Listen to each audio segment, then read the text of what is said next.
انہی کے زمرہ میں سے شمار ہوں۔ اللہ تمام دنیا پہ عزاداری کرنے والوں کی حفاظت فرما۔ صلوات بر محمد و آل محمد۔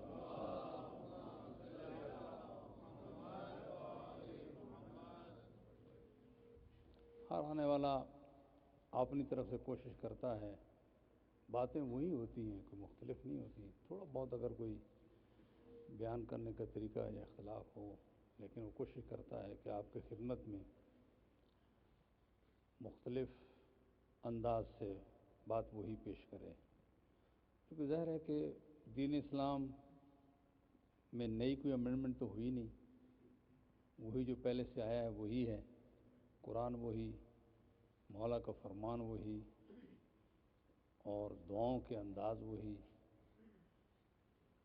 کبھی کبھی یہاں تشریف لانے والا وہ اپنے انداز سے بیان کرتا ہے، اور مومنین کا کام ہے اس پہ غور و خوض کریں۔ اگر وہ کوئی بھی معاملہ ایسا ہے قرآن اور سنت، یعنی قرآن اور نہج بلاغہ اور حدیث ائمہ جو اتھینٹک اور صحیح حدیث ہیں، اس کے مطابق ہے تو سبحان اللہ۔ ظاہر ہے کہ ضروری نہیں ہے کہ جو ممبر پہ بیٹھا ہوا ہے وہ سب کچھ جانتا ہے۔ یہ سلونی کا دعویٰ جو ہے صرف امیر المومنین نے فرمایا ہے، باقی ہم سب جو ہیں کوشش کرتے ہیں کہ کچھ تھوڑا سا چلیں، ایک سائڈ پہ مطالعہ کیا، جیسے ایک آدمی نے میڈیسن پڑھی ہے وہ میڈیسن زیادہ جانتا ہے، اس کا یہ مطلب ہے کہ دنیا کا کوئی کام دوسرا وہ نہیں جانتا، یا ایک نے انجینئرنگ پڑھی ہے وہ انجینئرنگ زیادہ جانتا ہے، اس کا یہ مطلب نہیں ہے کہ دنیا کے دوسرے علوم سے بالکل واقف ہی نہیں ہے وہ۔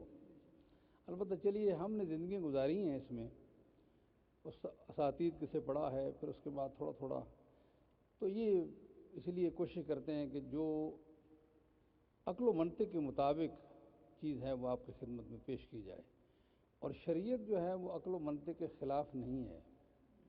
یہ شیعوں کا بڑا دعویٰ ہے، شریعت کا کوئی حکم ہمیں اس کی ریزن سمجھ آئے یا نہ آئے وہ عقل و منطق کے خلاف نہیں ہے۔ اور ہمارے یہاں الحمدللہ سب سے بڑی بات یہی ہے کہ وہ جو ذریعے ہیں احکامات کو ڈیرائیو کرنے کے جو ہے وہ استخراج کے، وہ قرآن حدیث اجماع اور عقل ہے۔ ہمارے ہاں قیاس اور دوسری چیزیں نہیں ہیں، یعنی وہ عقلائی طریقے جو ہیں، عقلائی جو نظام ہے، اور انسان کو پتہ ہے کہ جو فیصلے کرتا ہے بسا اوقات وہ اس کو کہتے ہیں کہ ملازمات عقلیہ، اس پہ گفتگو ہوتی ہے۔ تو الحمدللہ یہاں بیٹھے ہوئے حضرات جو ہیں، میں ہمیشہ یہ کہتا ہوں، صرف آپ کو نہیں کہہ رہا، ذرا آپ کی زیادہ ہی تعریف کر رہا ہوں، لیکن دوسری جگہ بھی کہتا ہوں کہ ہمارے لوگ جو ہیں کافی الحمدللہ سمجھدار ہیں، پڑھے لکھے ہیں، لیکن اگر کوئی آدمی نہیں مطالعہ کرتا تو ذرا اس سے گزارش ہے کہ مطالعہ کیا کریں، کہ ضروری نہیں ہے کہ یہاں آنے والا 100% جو ہے وہ آپ سمجھیں کہ وہ کبھی کبھی ہم سے بھی غلطیاں ہو جاتی ہیں، لیکن آپ کا کام ہے کہ آپ بھی یہ دو طرفہ آپ بھی کوشش کریں، ہم بھی کوشش کریں، تاکہ نہ عقیدہ غلط ہو نہ عمل غلط ہو، اور اس ہمارے پاس کرائٹیریا اور معیار موجود ہے، قرآن اور اہل بیت۔ اہل بیت سامنے نہیں، نہج بلاغہ اور صحیفہ سجادیہ موجود ہے۔ صلوات بر محمد و آل محمد۔ اور آپ یقین جانیں کہ تھوڑا تھوڑا آپ کوشش کریں۔ مثلا ہم نے ایک دفعہ حساب لیا کہ 6000 کے قریب آیتیں ہیں قرآن مجید میں، اور اگر وہ 10-20 آدمی روزانہ کرے تو 3-4 سال میں پورا قرآن ختم ہو جائے گا ترجمے کے ساتھ۔ ویسے تو بہت سے لوگ ہیں ماشاءاللہ بہت زیادہ پڑھتے ہیں، اور وہ اسی طرح کا تھوڑا تھوڑا ایک پیج نہج بلاغہ کا کبھی کبھی کر لیا جائے تو زیادہ دیر نہیں لگے گی۔ نہج بلاغہ بھی سے ایک دفعہ آپ گزر جائیں گے، بہت سی باتیں آپ کے ذہن میں رہ جائیں گی۔ آپ کو زحمت تو ہوگی، لیکن اس زحمت کا اجر جو ملے گا وہ اس کا آپ کو اندازہ نہیں ہوگا۔ اسی طرح صحیفہ سجادیہ ہے، بے شک وہ دعاؤں کی کتاب ہے، لیکن اس کو آپ کبھی کبھی اس طرح پڑھیں کہ ہمارے امام مظلوم نے اس میں ہمارے لیے کیا تعلیمات اور کیا اشارے چھوڑے ہیں۔ آپ کو بڑا لطف آئے گا، اور آپ کو پھر مجالس سننے میں بھی مزہ آئے گا۔ اور اگر کوئی آدمی ہم میں سے کہیں اونچ نیچ کر رہا ہے تو آپ فوراً کہیں گے قبلہ صاحب جو ہیں وہ ٹریک سے اتر گئے ہیں. صلوات بر محمد وسلم. یہ کوئی عیب نہیں ہے، کوئی عیب نہیں ہے. یہ بات جو ہے آخر ظاہر ہے کہ ہم سب برابر ہیں، تقریباً تھوڑا سا فاصلہ ہے، لیکن پڑھنے ہوائی روزی پہ گزارا نہ کریں. جس کو میں کہتا ہوں سنی سنائی پہ گزارا نہ کریں. وہ ایک بہت بڑا گروپ ہمارا وہی کافی ہے ہمارے لیے. جی ہاں، وہ بالکل سنی سنائی پہ گزارا ہے. آپ کا نہیں ہونا چاہیے. جو اپنے آپ کو شیعہ کہتا ہے وہ علم والوں کے ساتھ ہے. جو امیر المومنین کے ساتھ بیٹھا ہو اور وہ جہالت کی باتیں کرے، یہ ٹھیک نہیں ہے. صلوات بر محمد ورحمۃ اللہ وسلم.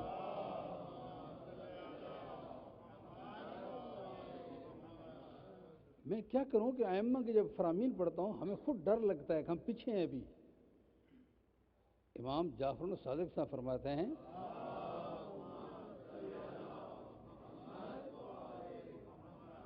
کاش کہ میرے، آپ کی بات نہیں کرتا، ہم ناراض نہ ہو جائیں، کہیں وہی بھی خطرہ ہوتا ہے، ناراض ہو جائیں تو بولتے ہی نہیں.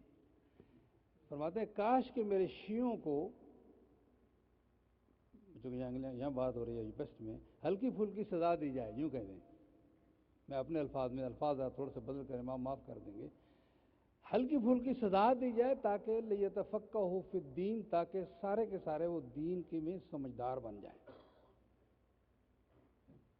ائمہ کو یہ قطعاً نہیں چاہیے کہ ایک آدمی کہے کہ بس میں شیعہ ہوں، اس کو نہ کچھ بھی پتہ نہیں، بات کرے تو ایسی سنی سنائی بات کرے. وہ اس کے پاس باقاعدہ ایویڈنس ہونا چاہیے. قرآن میں یہ آیت ہے، نحو بلاغہ میں یہ ہے، صفت سچ بات ہے. یعنی کم از کم یہی بات ہے نا. اس کے علاوہ تو سب باتیں جو ہیں وہ ایسی بہت سی ہوا میں پھر چل رہی ہیں. تو اس بات کی ذہن میں رکھیں کہ آپ کے امام یہ چاہتے ہیں کہ آپ زیادہ سے زیادہ نالج جو ہے وہ آپ کے پاس ہو، تاکہ آپ خود اپنی بھی تاریکیوں کو، جہالتوں کو دور کر سکیں، اور ساتھ ساتھ انسانیت اس کی بڑی محتاج ہے، آپ ان کی بھی منور قلوب کو منور کر سکیں. صلوات بر محمد وعلیہ وسلم.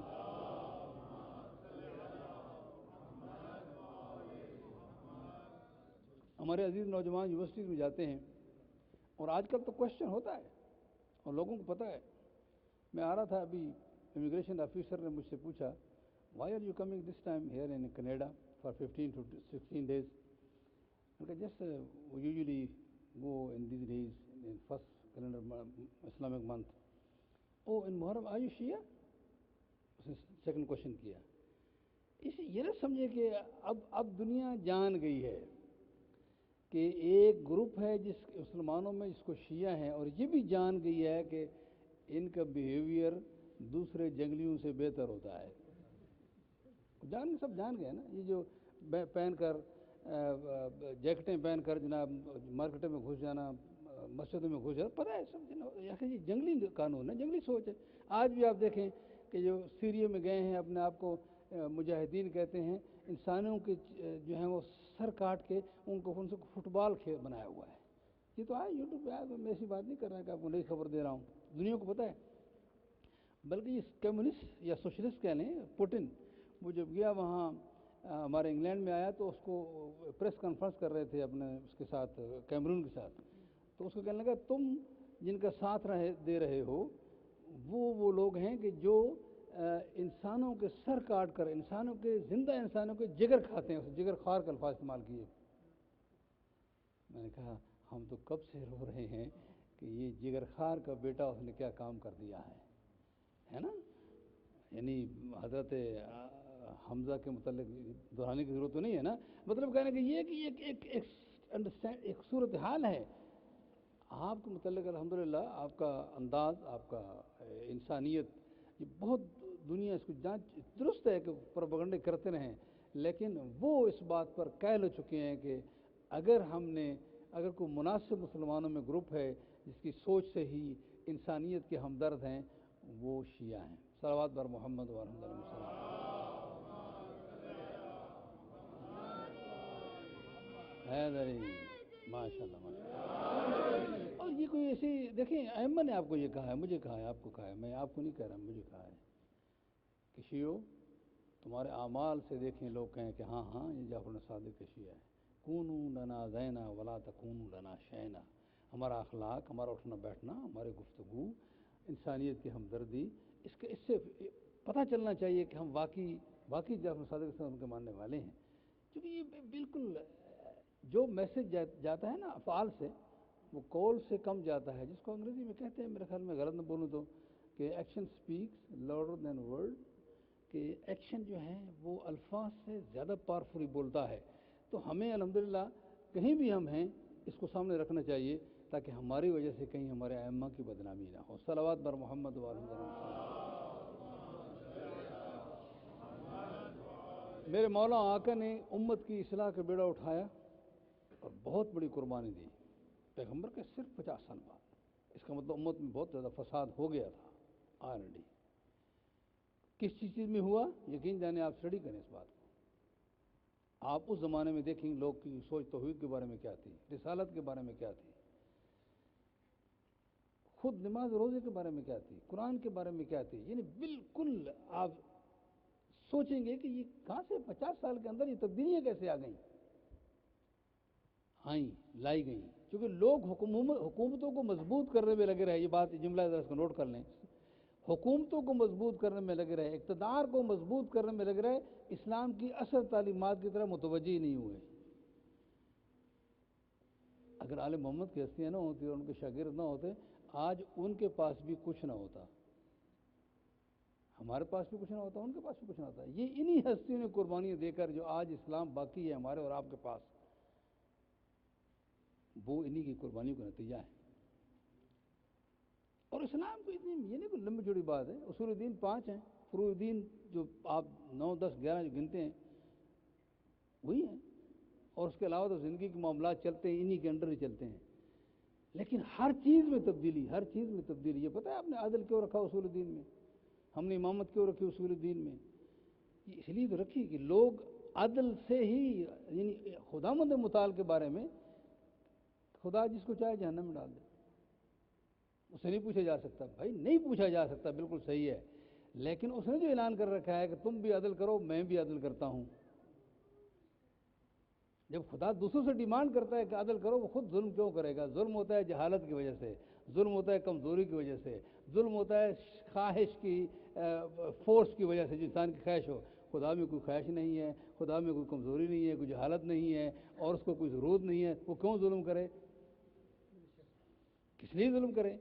لہذا یہ ظلم جہالت کا نتیجہ ہے جب کوئی بھی کرتا ہے. خداوند متعال کی طرف ظلم کی نسبت دینا. اس لیے ہم نے عدل کو رکھا ہے اصول الدین میں کہ لوگوں نے اس کو یوں کیا، اس طرح کیا. مسئلہ نہیں ہے. اگر یزید نے یہ کام کر دیا تو کیا حرج ہے؟ ممکن ہے خدا یزید کو، سمجھو میری بات. یہ لوگوں نے اس بات کو بچانے کے لیے اور ان کو بچانے کے لیے جنہوں نے ظلم کیا ہے یہ ساری تبدیلیاں کی ہیں. مگر الحمدللہ رب العالمین، میرے آقا مولا کے شاگرد اور امام جعفر علیہ السلام کی کوششیں، ان کے شاگردوں نے ڈٹ کر مقابلہ کیا. آج لوگ جو ہیں وہ 1 2 4 5 نہیں بلکہ سینکڑوں ہزاروں کی تعداد میں جو ہیں وہ امام جعفر صادق علیہ السلام کے دروازے پر جھک رہے ہیں.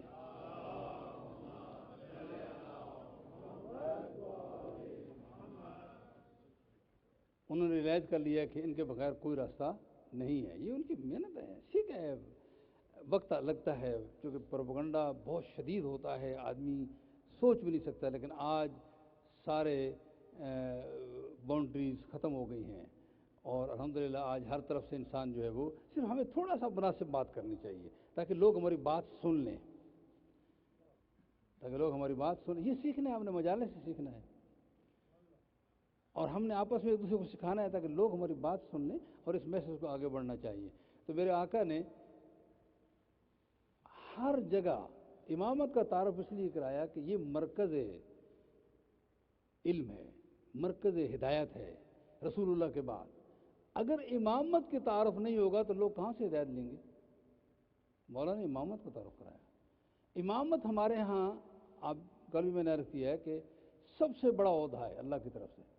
حضرت ابراہیم کو سب سے پہلے نبی بنایا، پھر رسول بنایا، پھر خلیل بنایا، پھر ایک بہت بڑے امتحان کے بعد کہا فرمایا کہ نی جائل کو للناس سے امامہ، اب میں تیری امامت کا اعلان کر رہا ہوں.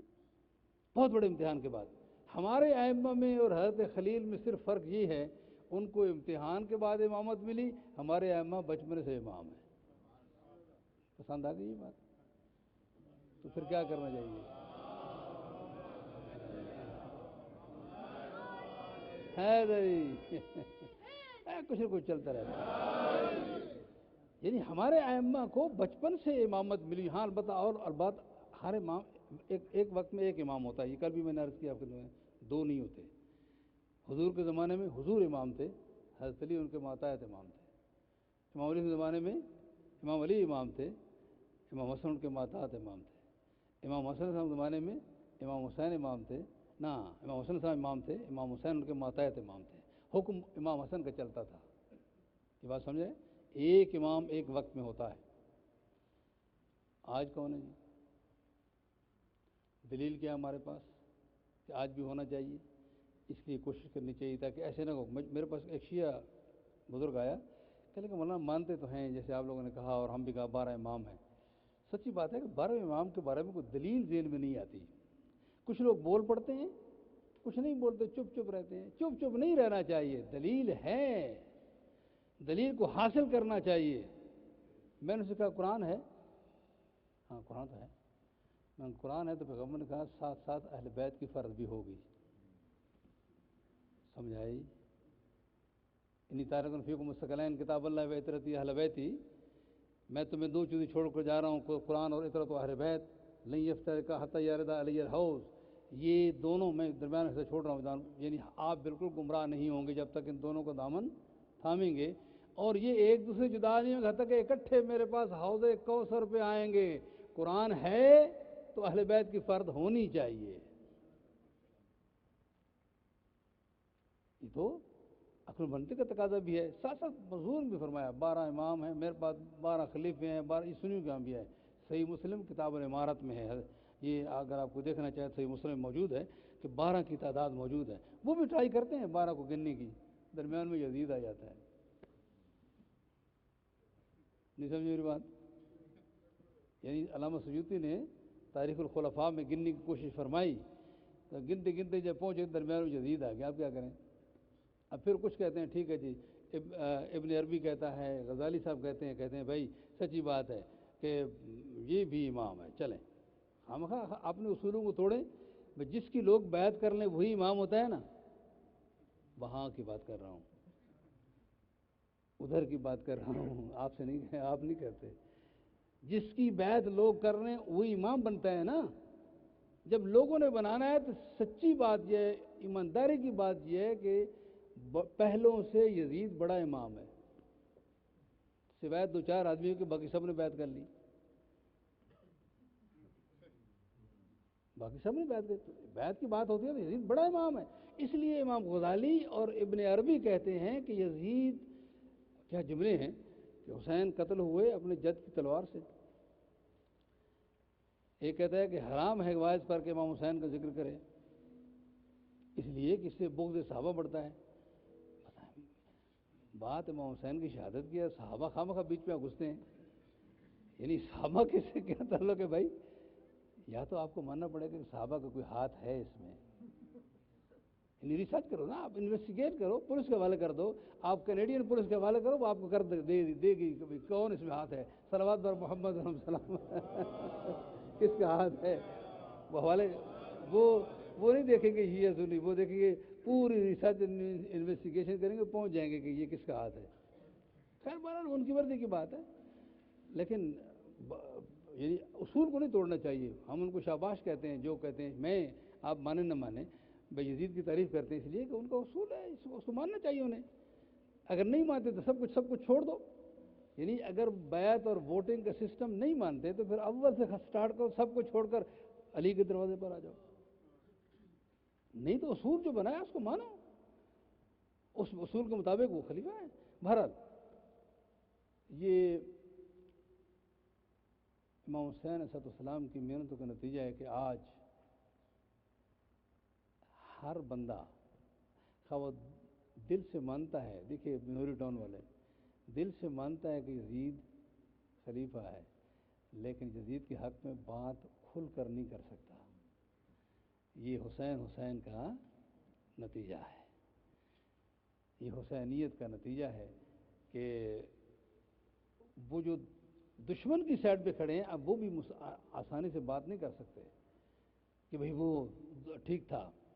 تو میں عرض کر رہا ہوں کہ مولا نے امامت کے تعارف سے آغاز فرمایا، اور مسلسل امام ہمارے ہاں جو اصول ہے اس کے اوپر کوئی دوسرا انسان حاکم نہیں ہوتا.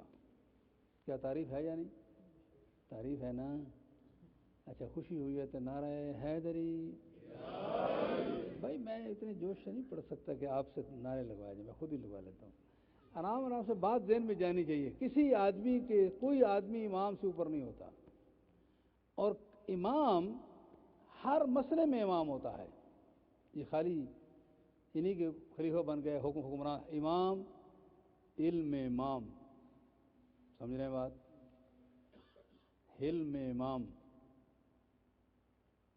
شجاعت میں امام، سخاوت میں امام، عبادت میں امام، ہر مسئلے میں امام. غصے سے صلوات پڑھ دیں. امام ہر مسئلے میں امام ہوتا ہے، یہ ہمارا عقیدہ ہے اور بالکل ہم ثابت کر سکتے ہیں. اس لیے حضور نے فرمایا اعلمکم علی اقضاکم علی. حضور نے یہ سب الفاظ موجود ہیں، سنی کتابوں میں بھی ہیں، ہمارے بھائیوں کی کتابوں میں ہیں کہ تم سے سب سے بڑا عالم علی، تم سے سب سے بڑا سخی علی، تم سب سے بڑا قاضی علی، تم سب سے شجاع علی، تم سب سے زیادہ سخی علی. حضور تعریف فرمائی ہے اور موجود ہے ہر طرف، اور لوگ مانتے ہیں. یہ نہیں مانتے، مانتے بھی ہیں، لیکن کہتے ہیں کیا کریں وہ آ گئے ہیں تو ظاہر ہے کہ ماننا پڑتا ہے. یہ کوئی بات نہیں ہے کہ ماننا پڑتا ہے. جب پیغمبر کسی کا تعارف کرائیں تو کم از کم اس کو ماننا چاہیے. ہم تو پیغمبر کی اطاعت سب مسلمان کہہ لیں، بلکہ ہم تو اس بات کے کہہ لیں کہ یہ صرف ہمارا خلیفہ نہیں، ہمارا امام نہیں ہوتا. وہ جو پیغمبر کی سیٹ پہ بیٹھے گا وہ جنوں کو بھی امام ہے، فرشتوں کو بھی امام ہے. جنوں کو بھی امام ہے، فرشتوں کو بھی امام ہے. اگر کوئی جن آ جائے تو پھر مسئلہ پوچھنے کے لیے تو کیا ہوگا؟ اس کو سوچ لینا چاہیے. ایسے نہ ہو کہ کسی بزرگ کو مروا دیں خواہ ایسے. صلوات بر محمد و علیہ السلام. اور فرشتوں کو بھی امام. حضور گئے معراج پر، آپ کو ایک حدیث میں معراج سناتا ہوں. معراج پر تشریف لے گئے. پہلے تو گئے مسجد الحرام تک سے گئے مسجد اقصی تک، پھر وہاں سے آسمانوں کی طرف فلائی فرمائی، اور جناب جبرائیل بھی ساتھ ہیں. پہلے آسمان پہ تشریف لے گئے تو جناب جبرائیل نے اعلان کیا رسولوں کے سردار آ رہے ہیں فرشتوں. اب ظاہر ہے کہ اعلان ہوا. اب مختلف فرشتے مختلف عبادات کر رہے ہیں، کوئی رکوع میں لگا ہوا ہے، کوئی سجدے میں لگا ہوا ہے، کوئی تسبیح و تحلیل کر رہا ہے، اور یہ سارے معاملات جتنی بھی عبادات تھیں ان میں لگے ہوئے ہیں فرشتے. فرشتے نے سب کو چھوڑ چھاڑ کے جناب جبرائیل کی بات سن کر جو ہیں وہ حضور کی طرف متوجہ ہوئے. اب کتنے تھے یہ نہیں پتہ، چونکہ فرشتہ جو ہے وہ بہت لطیف جسم رکھتے ہیں. وہ آپ یہاں میں خیال 200 300 400 ہی آ سکتے ہیں بہت پھس آ کر، لیکن فرشتے یہاں بہت زیادہ آ سکتے ہیں. پتہ نہیں آپ لوگوں کے ساتھ بھی بیٹھے ہوں گے. ویسے بھی کاندھے پہ دو تو ہوتے ہی ہیں جو لکھ رہے ہوتے ہیں کہ یہ کیسے سن رہے ہیں، کیسے بول رہے ہیں، یہ سوچ کیا رہے ہیں، کیا یہ آئی پیڈ کے ساتھ کھیل رہے ہیں یا مجلس سن رہے ہیں. یہ بھی لکھ رہے ہوتے ہیں فرشتے. خیال رکھنا. صلوات بر محمد و علیہ السلام.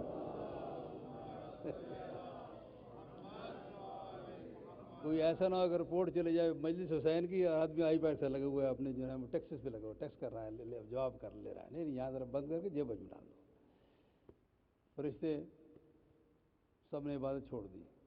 دیکھا حضور کی خدمت میں سلام عرض کیا، السلام علیکم یا رسول اللہ. اسی انداز سے ظاہر سلام یہی طریقہ ہے.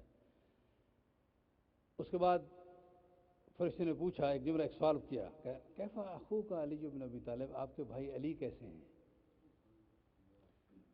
سمجھ رہے ہیں بات؟ گرمی زیادہ ہے میرے خیال میں. جی کیف اخوک علی بن ابی طالب، یا رسول اللہ آپ کے بھائی علی بن ابی طالب کیسے ہیں؟ حال وال پوچھا ہے نا. ہاؤ از یور برادر علی بن ابی طالب، ابھی ٹھیک ہے. یعنی سوال پوچھ رہے ہیں یا رسول اللہ کیف اخوک علی بن ابی طالب.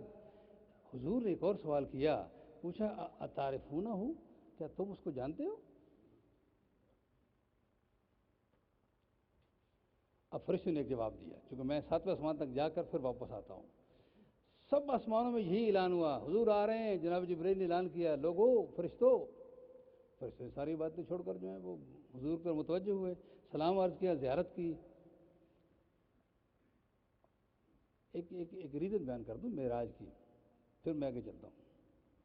کوئی یہ نہ سمجھے کہ معراج کا معنی تھا بلندیوں کی طرف جانا، پیغمبر بے شک اس انداز سے بلندیوں کی طرف گئے، لیکن پیغمبر کے مرتبوں میں کوئی اضافہ نہیں ہوا، وہیں جہاں تھے وہیں گئے۔ یہ بات ذہن میں رہنی چاہیے، مرتبہ میں کوئی اضافہ نہیں، پیغمبر سید رسول امام الانبیاء اور امام الملائکہ، تو یہ کس لیے گئے؟ اس کی ریزن امام حسن فرماتے ہیں، آپ پہ اور ہمارے چھٹے امام فرماتے ہیں، صلوات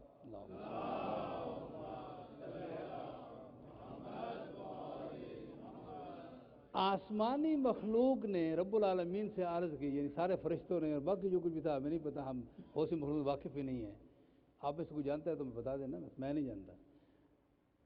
آسمانی مخلوق نے اللہ کی خدمت میں عرض کی، بار الہا سید رسول امام الانبیاء تیرے محبوب تیرے حبیب کی زیارت کرنا چاہتے ہیں۔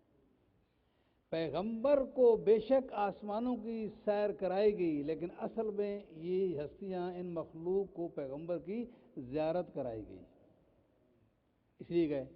دوسرے آسمان پہ گئے، فرشتے نے چھوڑ دیا، زیارت کی، سلام عرض کیا، پوچھا کیف اخوک علی بن ابی طالب، آپ کے بھائی علی بن ابی طالب کیسے ہیں؟ پیغمبر نے پوچھا اتعرفونہ، کیا تم اس کو جانتے ہو؟ دوسرے تیسرے آسمان میں تشریف لے گئے، 7ویں تک گئے، سب فرشتوں نے یہی سوال کیا، یا رسول اللہ آپ پہ سلام ہو، زیارت کرنے کیف اخوک علی بن ابی طالب، آپ کے بھائی علی بن ابی طالب کیسے ہیں؟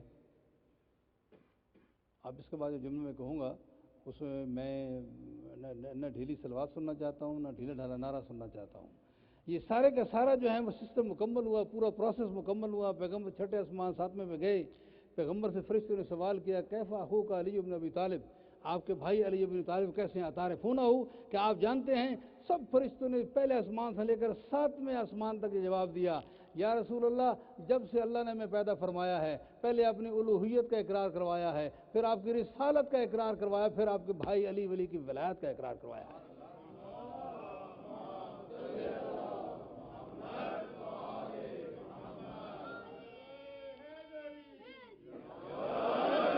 تو امام وہ ہونا چاہیے، پیغمبر کی جگہ پر وہ آنا چاہیے جس کو فرشتے بھی جانتے ہوں،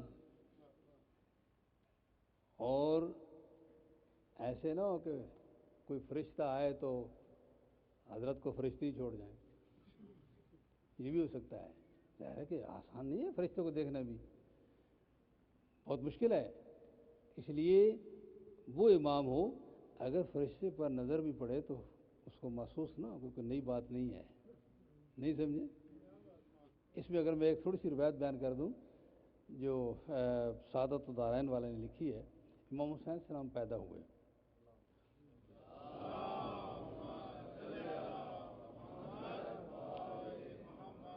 اور فرشتے آئے مبارک کے لیے، صحابہ کرام بھی آئے، آنا چاہیے تھا، کوئی اتنے دور تھے نہیں، آپ کو ذرا ڈرائیو کر کے جانا پڑتا ہے دور دور، وہاں تو یہ مسئلہ نہیں تھا، مسجد سے نکلے تو وہ حضور کا گھر، اور فٹافٹ آئے، لیکن دروازے پہ جب ناک کیا، حضرت علی تشریف لائے، فرماتے ہیں کہ ذرا ابھی حضور مصروف ہیں، اس لیے کہ جناب جبرائیل 1,24,000 فرشتوں کے ساتھ مبارکبادی کے لیے آئے ہوئے ہیں، اب آئے چلے گئے، لیکن ذہن میں خلش رہ جاتی ہے کہ حضرت علی کو کیسے پتہ چلا کہ 1,24,000 فرشتے آئے ہوئے ہیں؟ چونکہ ان کو تو پتہ تھا، اپنی حیثیت کا جب پتہ ہوتا ہے کہ فرشتہ ایک بھی آ جائے تو ہماری خیر نہیں،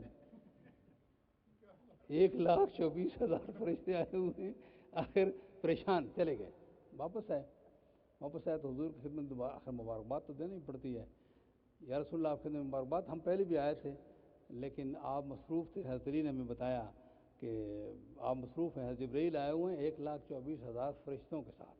اب یہ انداز ہے بات کرنے کا، بڑا بادب طریقہ ہے کہ سوال بھی ہو جائے پیغمبر سے کہ علی کو کیسے پتہ چلا کہ 1,24,000 فرشتے آئے ہوئے ہیں، سوال بھی اسی میں ہے، جیسے کہ فرشتے نے کہا تھا نا کہ تو اس کو بنائے گا، اب ساتھ ساتھ اپنی سروسز یہ نہیں کہا کہ ہمیں بنا لے، کہا کہ ہم بڑے نیک ہیں، نسبح کا تیری تسبیح کرتے ہیں، نقدس لک، یہ انداز ہوتا ہے بڑے باادب طریقہ یہی ہے کہ انہوں نے کہا کہ ہم حاضر ہوئے تھے، لیکن حضرت علی نے فرمایا 1,24,000 فرشتوں کے ساتھ جناب جبرائیل آئے ہوئے ہیں، تو ہم واپس چلے گئے۔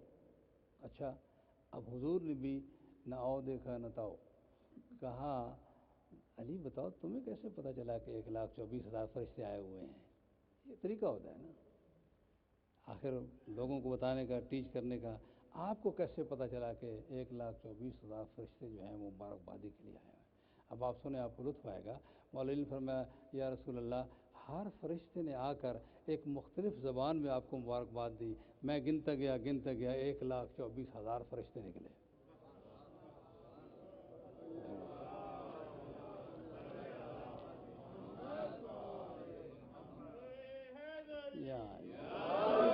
کیسے پتہ چلے کہ 1,00,000؟ آخر زبان بھی دیکھیں، ہمارے سامنے کوئی جرمن بول رہا ہو تو ہمیں تو پتہ نہیں جرمن ہے کہ فرینچ ہے۔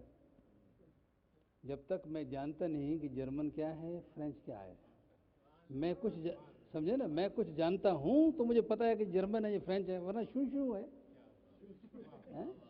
اب چائنیز جرمن تینوں پہ بول رہے ہوں، ایک تو جرمن آئے، ایک دو جو چائنیز کوئی آئے، تو ہمیں کیا پتہ کہ شو ہی لگے گی، ہمیں تو بھائی کر رہے ہیں، کوئی بات کر رہے ہیں، ہمیں نہیں پتہ کیا کہہ رہے ہیں۔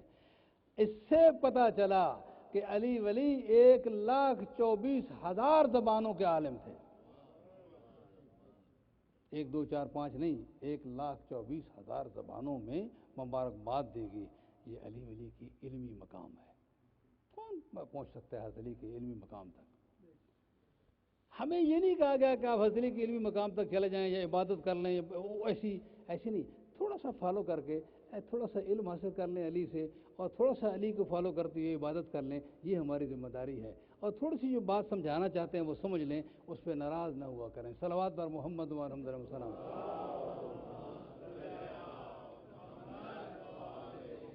یہی مقصد ہے نا فضائل پڑھنے کا۔ فضائل کا اور کوئی مقصد تو ہے نہیں کہ آپ کے دل میں مولا کی محبت بیٹھ جائے، جو بھولی ہوئی بات ہے وہ یاد ہو جائے، جو یاد ہے وہ اور تازہ ہو جائے، اور اس کے بعد جب آپ کو مولا کا فرمان پتہ لگے سر جھکا دیں، یہاں سر جھکا دیں، باہر نکل کر سر سیدھا کر لیں۔ مطلب یہی ہوتا ہے کہ یہاں سے سن کر جاتے ہیں لوگ گھر میں، مجھے نہیں پتا کہ کتنے آدمیوں نے میری گزارش پر قرآن مجید سے کچھ کر کے پیار کر کے کہا ہوگا ہم اب تک آپ کے حق ادا نہیں کر رہے تھے، آج سے ادا کریں گے۔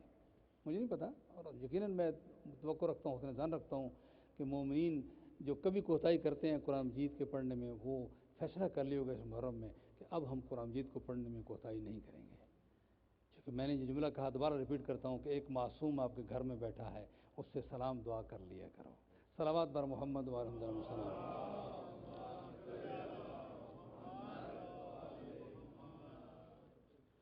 ائمہ علیہ السلام، یہ فضائل اس لیے رب نے ان کو دیے ہیں اور ہمیں بتائے گئے ہیں کہ ہم ان سے شکر ادا کریں اللہ کے، اللہ نے ایسے ہستیاں عطا فرمائی ہیں کہ ان سے ہم نے استفادہ کرنا ہے۔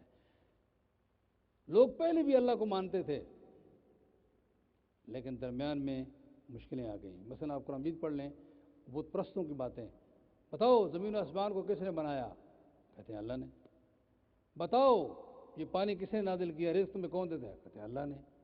تو پھر یہ کیا ہے، بتوں کے پیچھے لگے ہوئے ہو؟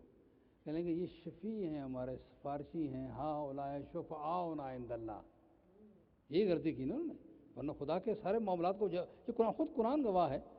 غلطی یہ کی کہ جن کو اللہ نے شفیع بنایا ہے ان کو مانتے نہیں، جن کو اللہ نے نہیں بنایا ہے ان کو مانتے ہیں۔ یہی غلطی ہو گئی نا۔ اللہ نے شفیع کن کو بنایا ہے؟ ہمارے لیے تو محمد علیہ السلام ہے۔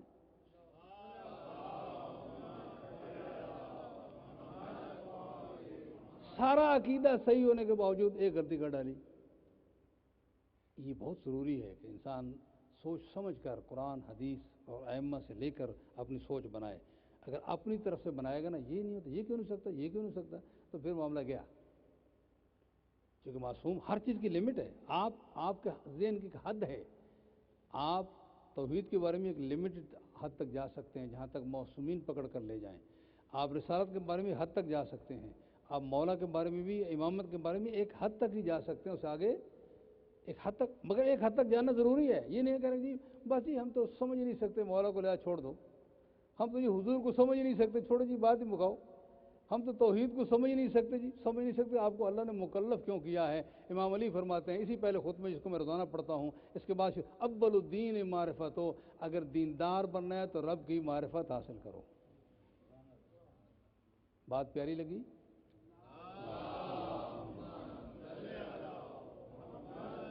جہاں آپ سمجھیں کہ آپ مجھ سے اتفاق کر دیں وہاں صلوات پڑھ دیا کریں، جہاں سمجھیں اتفاق نہیں شک چپ ہو جا کریں، مجھے خطرہ ہوتا ہے کہ آپ اتفاق نہیں کر رہے۔ اول الدین معرفت ہو، سب سے دیندار بننے کے لیے، دین کی طرف جانے کے لیے آپ کو اللہ کی معرفت حاصل کرنا ہوگی۔ کیسے کرو گے؟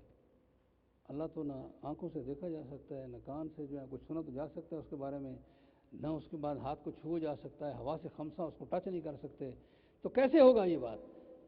ایک ہی طریقہ ہے کہ آپ کو آل محمد کے دروازے پر جانا ہوگا۔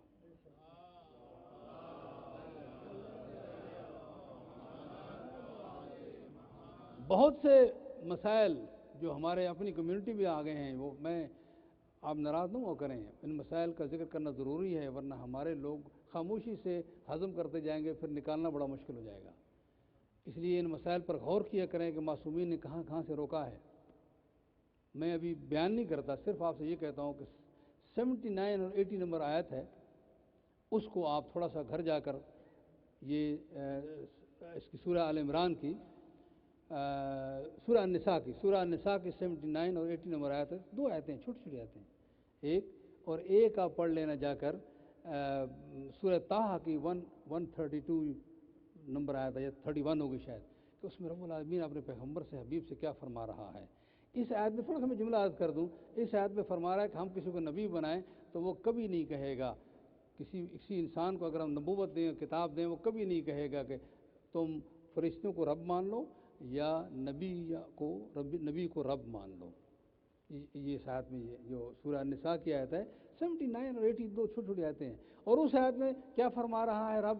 فرماتا ہے پیغمبر کو وَأْمُرْ أَهْلَكَ بِالصَّلَاةِ، اپنے گھر والوں کو نماز کا کہا کرو۔ وَأْمُرْ أَهْلَكَ بِالصَّلَاةِ، گھر والوں کو نماز کا کہا کرو۔ پیغمبر کو خصوصی طور پہ پیغمبر اور نماز کرنا کہیں یہ کوئی بات ہی نہیں ہے، لیکن گھر والوں کو کہنا ذرا مشکل کام ہے، باہر والوں کو کہنا آسان ہے۔ Hold on, don't be mullah for me, I know a lot of mullahs, یعنی بسا اوقات یہ آواز بھی سنی جاتی ہے۔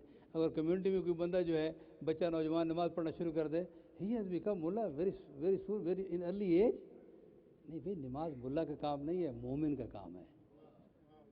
صلوات اور محمد وعلیہ السلام۔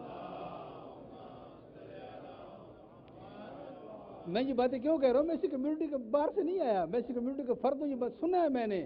ایک لڑکی 9 سال کی ہوئی، اس نے اسکارف پہن لیا، اس کے رشتہ داروں نے کہنا شروع کر دیا اوہ یہ تو بیچاری ابھی بڑھیا ہو گئی، لا حول ولا قوت الا باللہ۔ اس کو کہو کہ بڑھے اتار کے وہ پھینکیں گے، کہیں گے ابھی میں بڑھیا کیسے ہو سکتی ہوں؟ یعنی ایسی قسم کے تانے، ایسی قسم کی گفتگو کیوں ہونی چاہیے؟ اہل بیت کے افراد کو بلکہ آپ تعریف کریں، انکریج کریں۔ ایران میں کیا ہوتا ہے، جب بچی 9 سال کی ہو جاتی ہے، خصوصی تقریب ہوتی ہے وہاں، ان کو جو ہے اسکارف پہنایا جاتا ہے اور مبارکبادیں دی جاتی ہیں، ان کو ہار پہنائے جاتے ہیں تاکہ وہ اپنے آپ کو بڑا سمجھیں کہ ہم ایک عظیم مرتبے تک پہنچ گئی ہیں، اب ہمارے اوپر عبادات لازم ہو گئی ہیں۔ جب بچہ ہمارا لڑکا 14 برس کا ہو، 14-15 برس کا ہو، تو اس کو جو ہے خصوصی تقریب منعقد کی جائے کہ آج سے میرا بچہ جو ہے وہ اللہ کا عبد بننا شروع ہو گیا ہے۔ کیا بات ہے! آخر ہمیں کچھ نہ کچھ ادھر بھی سوچنا چاہیے۔ تو وہ آیتیں اس آیت میں وَأْمُرْ أَهْلَكَ بِالصَّلَاةِ، اپنے گھر والوں کو نماز کا کہا کرو، وَاصْطَبِرْ عَلَيْهَا، پکے رہو اس پر۔ خود بھی سورہ طٰہٰ کی 132 یا 30 نمبر 31 قریب ہے، اور اس کے بعد فرمایا لا نسألک رزق، پیغمبر ہم تجھ سے رزق کا سوال نہیں کرتے، نحن نرزقک، ہم تجھے رزق دیتے ہیں، ہم رزق دیتے ہیں، ہم تجھے۔ تو اس بات کو ذہن میں رکھیں۔ اللہ سبحانہ وتعالیٰ فرما رہا ہے پیغمبر کو کہ ہم تجھے رزق دیتے ہیں، رزاق صرف اللہ ہے، دوسرا کوئی نہیں، وہی دیتا ہے، تقسیم بھی وہی کرتا ہے۔ یہ چھوٹی سی دعا نماز مغرب عشاء کے بعد آپ پڑھتے ہیں میرے خیال میں، انت الذی تقسم الرزق بلطف، تو ہی اللہ وہی ہے جو اپنی مہربانی سے رزق کو تقسیم فرماتا ہے۔ یہ چیزیں ہماری فضا میں ذرا تھوڑی سی اپ ڈاؤن ہو چکی ہیں، ان کو ذرا خیال رکھیں، ان کو درست کر لیں، کوئی مسئلہ نہیں ہے۔ امامت اسی لیے ہے کہ آپ کا عقیدہ غلط نہ ہونے دے، آپ کا عمل بھی غلط نہ ہونے دے۔ صلوات بر محمد و علیہ وسلم۔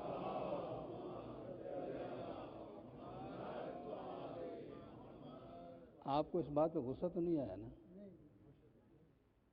یہ باتیں ہونی چاہیے ممبر سے، بلکہ علماء کے خدمت میں عرض کیا کریں تاکہ وہ ریمائنڈر رہیں، غلطیاں کم از کم غلطیاں ہوں۔ ہم جب صرف امیر المومنین عثمان ہیں، جب صرف ان کے فضائل بیان کریں گے، ان کی جو ہے فرامین اور کریکٹر نہیں بیان کریں گے، ان کی جو خواہش ہم سے ہے وہ بیان نہیں کریں گے، تو پھر تو ہم ایسے ہی بیٹھے رہیں گے، چلو ٹھیک ہے جی، مولا دے گئے قربانی، عیسائی کہتے ہیں، حضرت عیسیٰ چڑھ گئے سولی ہمارے لیے، ہمیں کچھ کرنے کی ضرورت نہیں ہے۔ ہمارے ہاں بھی یہی جملے چل رہے ہیں کہ مولا حسین دے گئے قربانی، ہمیں کچھ کرنے کی ضرورت ہے، مولا چھڑا لیں گے۔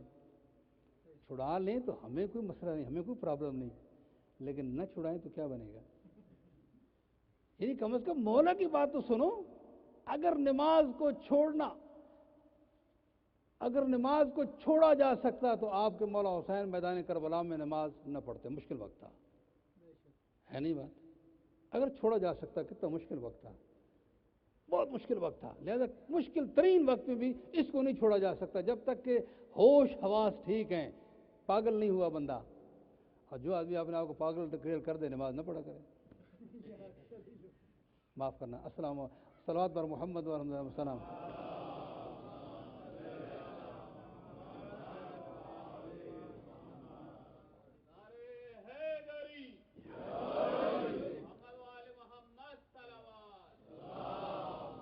بات ہو گئی، امامت کا بڑا مقام ہے، مزید فضائل سوچا کریں اور امامت کے سامنے، احکامات کے سامنے جھک جایا کریں، محبت کریں۔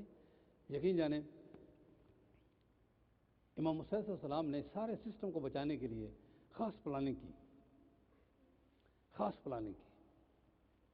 اس خاص پلاننگ میں یہ بات شامل ہے، اپنی بہنوں کو ساتھ لیا، بیٹیوں کو ساتھ لیا، گھر کے خواتین کو ساتھ لیا۔ لیکن یعنی کوئی جوان مرد یہ نہیں چاہتا کہ میرے گھر والوں کی توہین ہو، کوئی چاہتا ہے؟ وہ مر جائے گا لیکن توہین نہیں برداشت کرے گا۔ لیکن آپ کو بچانے کے لیے حسین نے یہ توہین بھی برداشت کی ہے۔ تھوڑا سا اس کو اپنے اوپر احسان سمجھیں، اس کو اپنے اوپر احسان سمجھیں۔ ایک اور کام کیا میرے آقا نے، ذرا تھوڑی سی توجہ کریں گے، دل کو نرم کریں گے، ایسے نہ ہو کہ آپ پھر آنسو نہ بہا سکیں۔ یہ آپ کا کام ہے آنسو بہانا، میرا کام ہے ایک نقشہ پیش کرنا آپ کی خدمت میں۔ ایک اور کام میرے آقا نے کیا، اپنے ساتھ 3 شخصیتیں اپنے ساتھ لیں، 4 بلکہ۔ پنجتن پاک کتنے تھے؟ 5۔ مولا حسین نے جس طرح مباہلہ کے روز پیغمبر نے 4 اور ہستیاں ساتھ لی تھیں، مولا نے بھی 4 ہستیاں اپنے ساتھ لیں۔ اور ہے ذرا،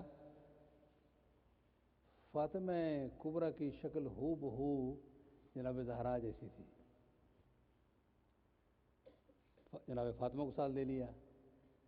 اور یہ تو بات آپ جناب علی اکبر کی شکل ہو بہو رسول اللہ کی طرح تھی، ساتھ لے لیا، رسول اللہ کو بھی ساتھ لے لیا۔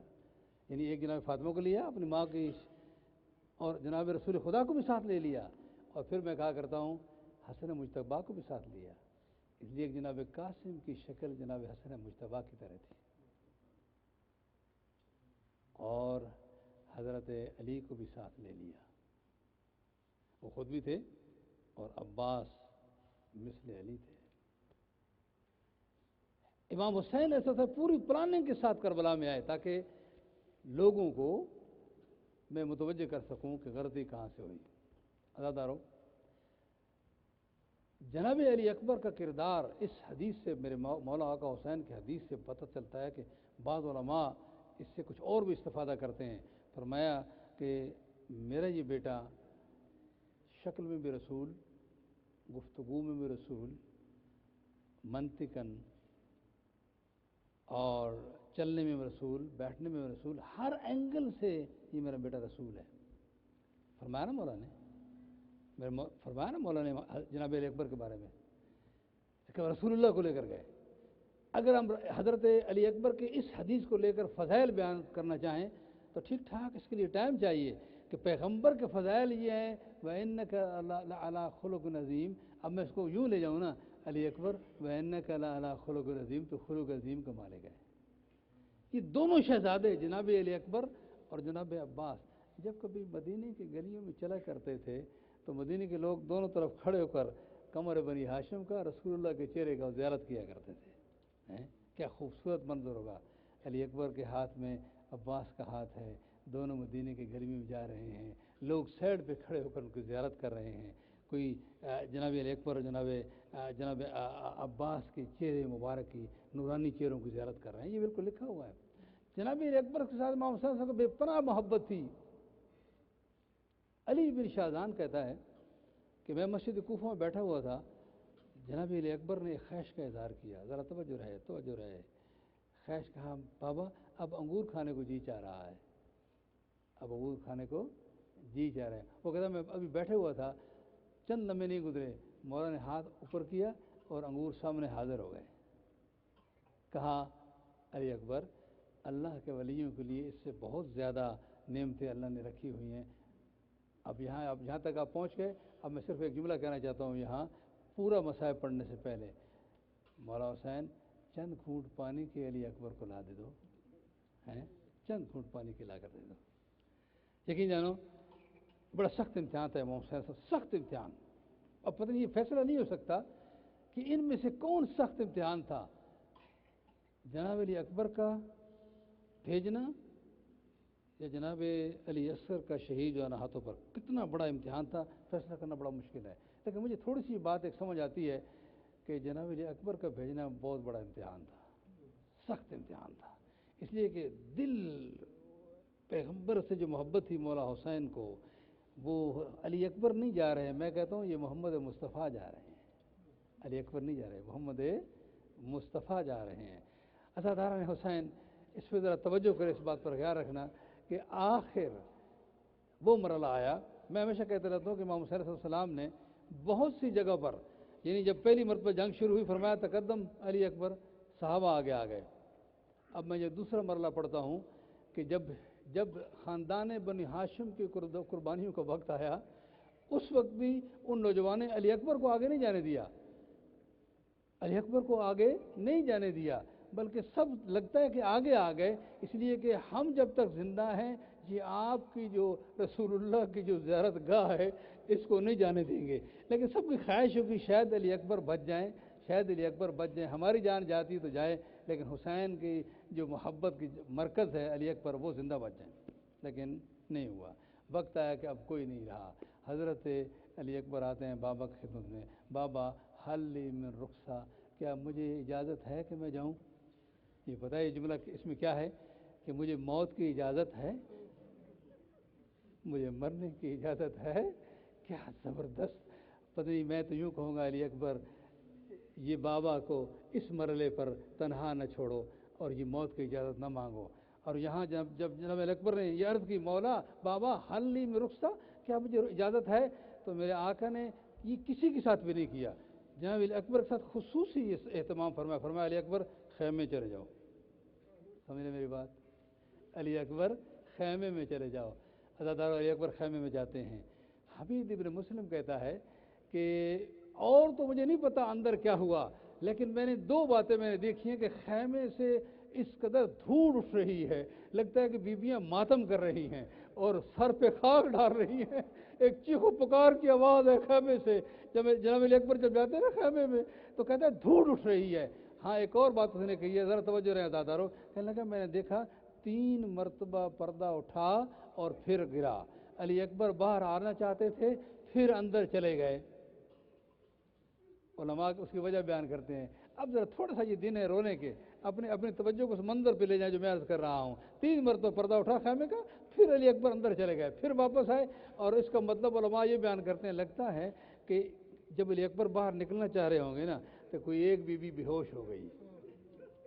یعنی میں یوں کیوں نہ کہہ دوں, کبھی سکینہ بے ہوش ہو جاتی ہو گئی, کبھی لیلا بے ہوش ہو گئی, کبھی خود زینب کبریٰ نے کہا ہوگا علی اکبر چھوڑ کر جا رہے ہو, علی اکبر ذرا ایک بار تو پھر واپس آ جاؤ, اپنی پھوپھی کو زیارت کرا کے لے جاؤ. سکینہ کہتی ہوگی یہ بھیا اکیلے چھوڑ کر جا رہے بابا مدینے سے اکٹھے چلے تھے۔ اس منظر کے بعد اب پتہ نہیں اس منظر کے بعد کوئی بہادر ترین بندہ بھی اس کا دل ٹوٹ جاتا ہے، وہ کیسے لڑے گا جنگ؟ لیکن علی اکبر رسول اللہ کی پوری آج رسول اللہ کی جنگ دیکھو کہ رسول اللہ میں علی اکبر کا نام نہیں لوں گا، رسول اللہ نکلے خیمے سے نکل کے پھر آتے ہیں بابا کی خدمت میں۔ امام حسین علیہ السلام نے کیا کیا؟ رسول اللہ کا خود سر پہ رکھا، رسول اللہ کی تلوار ہاتھ میں دی، رسول اللہ کے گھوڑے پر سوار کیا۔ ہاں علامہ لکھتے ہیں کہتے ہیں کہ جیسے کہ رسول خود چل کر اپنی امت کی طرف جا رہا ہو۔ جب علی اکبر چلنے لگے، منظر پر دھیان رہے، علی اکبر چلنے لگے، پیچھے حسین چل پڑے۔ دعا کریں نا خدا کرے کبھی آپ کو ایسے جوان بچے کی جو ہے کوئی مصیبت نہ دیکھنا پڑے۔ پیچھے حسین چل پڑے، پیچھے مڑ کر دیکھتے ہیں بابا آپ پیچھے پیچھے کیوں آ رہے ہیں؟ اب علماء ذاکرین یہی کہتے ہیں کہ فرمایا کہ کہاں علی اکبر تیرا ہوتا نا جوان بیٹا میرے بیٹے کی طرح جیسے تو ہے، پھر تجھے پتہ چلتا کہ حسین کیوں پیچھے پیچھے آ رہے ہیں۔ علی اکبر گئے، جا کر سب سے پہلے جیسے طریقہ تھا وہاں جنگ کا، ہے کچھ میرے مقابلے میں، کسی کی جرت نہیں تھی کہ علی اکبر کے مقابلے میں آئے، سب ادھر ادھر منہ چھپا رہے تھے۔ لیکن جب مولا نے جناب علی اکبر نے دیکھا کہ یہ لوگ مقابلے میں نہیں آ رہے، خود حملہ کر دیا، حملہ کیا، فوج ٹوٹ ادھر ادھر سب چلی گئی، سینکڑوں ملعون فی النار ہوئے۔ لیکن جب لڑائی ہوتی ہے تو زخم تو لگتے ہیں نا۔ اب علی اکبر سینکڑوں کو فی النار کر کے واپس آ رہے ہیں، واپس آتے ہیں بابا کے پاس، بس ہوش حواس کے ساتھ بات کو سنیں، جاگ کر اس بات کو سنیں، زخموں سے چور چور ہو کر علی اکبر آتے ہیں اپنے بابا حسین کے پاس۔ وہ بات یاد رہے کہ جب انگور مانگے فوراً انگور آ گئے۔ علی اکبر آتے ہیں بابا کے پاس اور ایک جملہ، بابا حلی من شربت من الماء، بابا کیا پانی کے ایک گھونٹ مل سکتا ہے؟ العطش قد قتلنی، مجھے پیاس نے مار مکایا ہے، وہ سکل الحدید قد اجہدنی، اور اس لوہے نے جو میں نے پہنا ہوا ہے اس نے مجھے تھکا دیا ہے، پانی کا گھونٹ مل سکتا ہے؟ اپنے آپ کو مولا حسین کی جگہ لے جاؤ اور دیکھو اگر ایسا جوان بچہ اگر پانی کا گھونٹ، تو میرے خیال میں حسین بچ کیسے گئے، مولا حسین بچ کیسے گئے؟ علی اکبر نے ایک گھونٹ پانی کا مانگا اور حسین نہ دے سکے۔ مولا حسین نے فرمایا علی اکبر ادھر منی، میرے قریب آ جاؤ بیٹا۔ قریب آئے، کہا اپنی زبان میرے منہ میں دے دو، زبان منہ میں دی، فوراً پیچھے ہٹ گئے، کہا بابا آپ کی زبان تو میری زبان سے بھی زیادہ خشک ہے، آپ کی زبان تو زیادہ خشک ہے، آپ مجھ سے زیادہ پیاسے ہیں۔ حسین نے روتی آنکھوں کے ساتھ علی اکبر کو رخصت کیا، بیٹا جاؤ ابھی جد آپ کو پانی پلاتے ہیں، کوثر پلاتے ہیں۔ علی اکبر گئے، لڑتے لڑتے ایک ملعون نے کہا اب میں علی اکبر کو نہیں گزرنے دوں گا اپنے پاس سے۔ اس نے ایک ایسا گرد مارا علی اکبر کے سر میں لگا، کسی نے تلوار ماری، شہزادے نے بائیں گھوڑے کے گلے میں ڈال دی، گرنا گوارا نہیں کیا۔ اب تلواریں تھیں جو ٹوٹ پڑی علی اکبر پر، دادارو منظر پر ہائے شہزادے، ایک جسم نازنین ہے اور تلواروں پہ تلواریں پڑ رہی ہیں۔ تاریخ کے الفاظ ہیں قطعوا اربل اربا، تلواروں نے علی اکبر کے ٹکڑے ٹکڑے کر دیے۔ ازادارو شہزادہ ڈھلکا اور گھوڑے کی زین سے زمین کی طرف آ رہا تھا، ایک ملعون نے جو برچھی ماری شہزادے کے سینے بھی کینہ میں لگی۔ شہزادہ گرتے گرتے ایک آواز دی علیک منی السلام، بابا آپ پر سلام ہو۔ ادرکنی کے الفاظ نہیں کہے شہزادے نے، یہ نہیں کہا ادرکنی بابا، کہا علیک منی السلام ھذا جدی، یہ میرے جد کھڑے ہوئے ہیں۔ عزادارو ادھر سے سلام کا پہنچنا تھا۔ حسین منظر کو دیکھ رہے تھے، اٹھے اپنی جگہ سے، اٹھ کر جاتے ہیں علی اکبر کی طرف اور کہتے ہیں، علماء لکھتے ہیں زانو بزانو، حسین کی نظر ایک دفعہ ختم ہو گئی، حسین زانو بزانو ہو کر، اللہ آپ کو یہ منظر نہ دیکھنا نصیب فرمائے۔ ارے حسین، ایک ضعیف باپ اپنے جوان بیٹی کی لاش پر جاتا ہے، زانو بزانو، بابا پہنچے، یعنی گھٹنوں کے بل پہنچے، وہاں پہنچے، قریب کچھ نظر بحال ہوئی، دیکھا علی اکبر خاک میں پڑے ہوئے ہیں، خون میں نہائے پڑے ہوئے ہیں، ذرا دیکھنا علی اکبر نہیں، حسین کا رسول پڑا ہوا ہے۔ حسین قریب جا کر کہتے ہیں اپنے مزا خدہ والا خدے، اپنے رخسار کو علی اکبر کے رخسار پر رکھ کر کہا الدنیا بعد کافا، الدنیا بعد کافا، علی اکبر تیرے بعد اب زندگی کا کوئی فائدہ نہیں، علی اکبر آپ میرے بعد کوئی فائدہ نہیں۔ یہاں میں کہا کرتا ہوں عزادارو ذرا میرا ساتھ دے تھوڑی دیر کے لیے، ممکن ہے اللہ نے فرمایا ہو ابراہیم و اسماعیل سارا ذرا توجہ کرو کربلا کی طرف، میری جنت کے مزد لوٹنے والو ذرا کربلا کی طرف توجہ کرو، وہ میرا حسین جس کی آنکھوں پر پٹی بھی نہیں ہے، اسماعیل علی اکبر کے ہاتھ بھی بندھے ہوئے نہیں ہے، ارے سارا تو سن کر، ارے ہاجرہ تو سن کر صرف یہ دیکھ کر کے بیٹے کے گلے پر چھری کے نشان ہے، ارے تم مر گئی تھی، وہ دیکھو علی اکبر کی پھوپھی بھی دیکھ رہی ہے، علی اکبر کی بہن بھی دیکھ رہی ہے، اور جن روایات میں ملتا ہے علی اکبر کی ماں بھی دیکھ رہی ہے۔ ممکن ہے کہا ہو ابراہیم دیکھو، اور یقیناً ان ہستی نے کہا کہ ہاں میرے اللہ، آپ نے جو اعلان فرمایا تو فدیناہ بذبح عظیم، واقعی یہ ذبح عظیم ہے، حسین کی یہ بس کی بات تھی، کسی کی بس کی بات نہیں تھی کہ علی اکبر کو گھوڑے سے گرتا دیکھے۔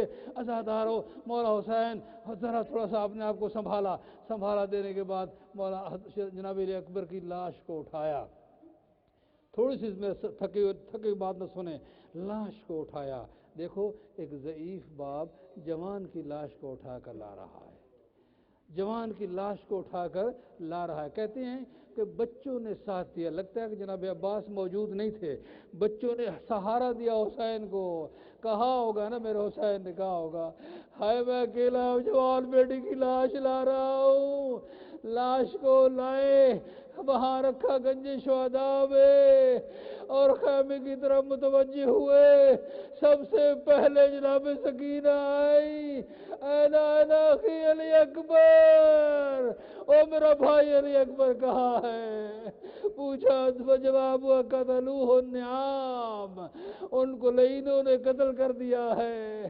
جناب سکینہ نے کہا واخا، اے میرے بھائی میرے جگر کے ٹکڑے، کہتے ہیں کہ وہاں جناب زینب آئیں، جناب زینب جب آئیں خواتین جمع ہوئیں، ماتم شروع ہوا، لیکن کچھ نے کہا کہ لیلا نہیں پہنچی، کہا دیکھو ذرا لیلا کا کیا حال ہے، جب کسی نے خیمے میں دیکھا تو لیلا کبھی ادھر ہاتھ مارتی ہے، کبھی ادھر ہاتھ مارتی ہے، راستہ نہیں ملتا، جوان بیٹی کی موت نے لیلا کو کی نظر ختم کر دی۔ عزادارو